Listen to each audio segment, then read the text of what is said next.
ஓம் நம சிவாய. உறவுகள் அனைவருக்கும் அன்பு வணக்கம். எல்லோரும் நலமாக இருக்கிற நினைக்கிறேன். எல்லோரும் நலமாக இருக்க வேண்டும் என்று எல்லாம் வல்ல ஏக இறைவனை பிரார்த்தித்தவனாக வளமை போன்று ஒவ்வொரு குறளை காணொலி வடிவிலே பதிவிட்டு வருகின்றேன். அந்த வகையிலே இன்று நாங்கள் காண்க இருக்கின்ற குறள் 1330 குறளிலே 318வது குறளாக அமையிருக்கின்றது. உண்மையிலேயே நல்லொரு குறளாக அமையிருக்கின்றது. நாங்கள் எதை பிறருக்கு செய்யக்கூடாது என்பதை இந்த குறள் அழகாக சொல்லியிருக்கின்றது. குறளை காண்போமாக இருந்தால், தன்னுயிர்க்கின்னாமை தானறிவான் என்கோலோ மண்ணுயிர்க்கின்னா செயல்.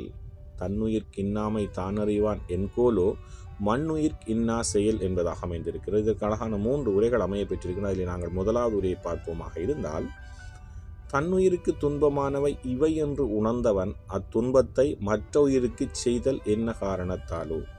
தன்னுயிருக்கு துன்பமானவை இவை என்று உணர்ந்தவன் அந்த துன்பத்தை மற்ற உயிருக்கு செய்தல் என்ன காரணத்தாலோ. நாங்கள் இது தீமை என்று நாங்கள் உணர்ந்து கொண்ட நாங்கள், பிறரால் எங்களுக்கு தீமை செய்யப்பட்ட அந்த தீமையை நாங்கள் அனுபவித்த நாங்கள் அத்துன்பத்தை பிறருக்கு செய்ய எங்களுக்கு மனம் வருவது எப்படி? நாங்கள் பிறருக்கு செய்யக்கூடாது, அந்த நாங்கள் பட்ட துன்பத்தை பிறருக்கு செய்யக்கூடாது, எக்காரணத்தில் நாங்கள் செய்யக்கூடாது என்பதைத்தான் முதலாவது உரை அழகாக சொல்லியிருக்கின்றது. அதே போன்றுதான் தன்னுயிர்க்கின்னாமை தானறிவன் என்கோலோ மண்ணுயிர்க்கின்னா செயல் என்ற குறளுக்காக கலைஞர் அவர்களும் அழகான உரையை தந்திருக்கின்றார்கள். அதை பார்ப்போமாக இருந்தால், பிறதரும் துன்பத்தால் தனக்கேற்படும் துன்பத்தை உணர்ந்தவன் அந்த துன்பத்தை பிற உயிருக்கு தரவும் கூடாதல்லவா என்பதாக அமைந்திருக்கின்றது. அதாவது மற்றவர் தருகின்ற துன்பத்தால் ஏற்படும் துன்பத்தை, அதன் தீமையை அனுபவித்த நாங்கள், அந்த கொடுமையை அனுபவித்த நாங்கள் அவ்வாறான ஒரு துன்பத்தை நாங்கள் மற்றவருக்கு கொடுக்கக்கூடாதல்லவா, அவர்களுக்கும் அந்த துன்பத்தை நாங்கள் செய்யக்கூடாதல்லவா என்பதைத்தான் கலைஞருடைய உரையும் அழகாக சொல்லியிருக்கின்றது.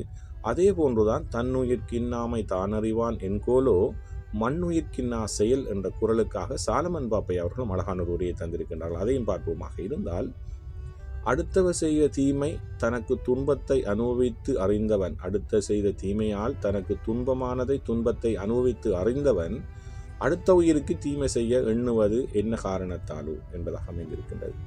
அதாவது மற்றவர் எங்களுக்கு செய்த தீமையை, அந்த கொடுமையை நாங்கள் அனுபவித்த நாங்கள், அதிலே கஷ்டப்பட்டு நாங்கள் அதை அனுபவித்த நாங்கள் அதே கொடுமையை அதே தீமையை நாங்கள் மற்றவருக்கு எவ்வாறு செய்ய முடியும், ஏன் அதை செய்ய வேண்டும் என்பதைத்தான் சாலமன் பாப்பை அவனுடைய உரை அமைந்திருக்கின்றது. அதாவது அடுத்தவர் செய்த தீமையை தனக்கு துன்பமானது அனுபவித்து அறிந்தவன், மற்றவர் செய்த தீமை, எங்களோட வாழ்க்கைக்கு செய்த தீமையை அதிலே அனுபவித்த நாங்கள் அவ்வாறான ஒரு தீமையை நாங்கள் மற்றவருக்கு செய்ய வேண்டும் என்று என்பதே பிழையானது என்பதாகத்தான் சாலமன் பாப்பனுடைய உரையும் அமைந்திருக்கின்றது. உண்மையிலேயே இன்றைய குறளுக்கான 3 உரைகளும் அழகான உரைகளாக அமைந்திருக்கின்றது. அதாவது நாங்கள் பட்ட துன்பத்தை நாங்கள் பிறருக்கு கொடுக்கக்கூடாது என்பதைத்தான் சுருக்கமாக சொல்லியிருக்கின்றது. நாங்கள் எவ்வளவோ வாழ்க்கையில் எவ்வளோ கஷ்டங்களை, பிறருடைய துன்பங்களை, பிறருக்கு செய்த கொடுமைகளை நாங்கள் அனுபவித்து தாண்டி வந்திருப்போம். அனைத்தையும் அறிந்து அனைத்தையும் அனுபவித்து வந்த நாங்கள் அவ்வாறான ஒரு கொடுமையை மற்றவருக்கு நாங்கள் செய்வதற்கு எண்ணக்கூடாது, தரக்கூடாது, கொடுக்கக்கூடாது என்பதைத்தான் இன்றைய குறள் அழகாக சொல்லியிருக்கின்றது. நாங்களும் எங்களுடைய சுய வாழ்க்கையிலே எத்தனையோ கொடுமைகளை, துன்பங்களை அனுபவித்திருப்போம், அல்லது நாங்கள் எங்களால் ஏதோ ஒரு வகையிலே பிறருக்கு நாங்கள் துன்பத்தை கொடுத்திருப்போம். அதால் இன்னொருவர் துன்பப்பட்டு வாழ்க்கையில் கஷ்டப்பட்டிருப்பார்.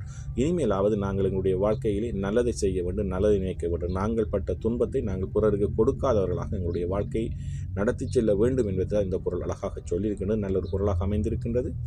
தன்னுயிர்க்கின்னாமை தானறிவான் என்கோலோ மண்ணுயிர்க்கின்னா செயல் நல்லொரு குறளாக அமைந்திருக்கின்றது. ஓம் நம சிவாய. நன்றி, வணக்கம். அடுத்த குறளை சந்திக்கலாம்.